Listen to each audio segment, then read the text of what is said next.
Welcome to the Tech Egg. Don't get scrambled. Enjoy the video. You begin by assessing the problem.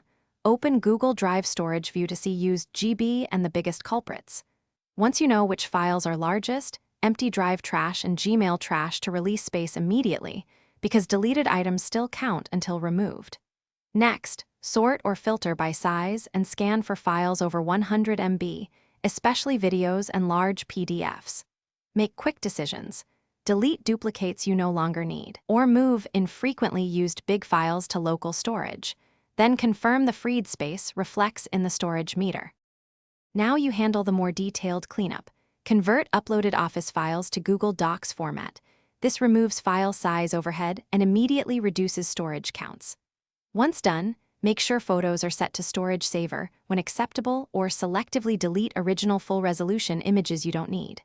Also, find large shared files where you're an owner, transfer ownership to someone else or download, and remove your copy to free your quota.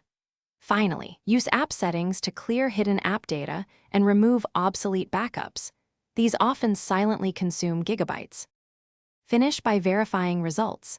Check the storage dashboard and allow up to 24 hours for Google to recalc usage after big deletions. If you still need more room, consider a Google One plan upgrade for predictable capacity, but make sure you've removed all recoverable items first. If space wasn't reclaimed, don't panic. Inspect hidden app data, device backups, and shared file ownership. Those often hide usage.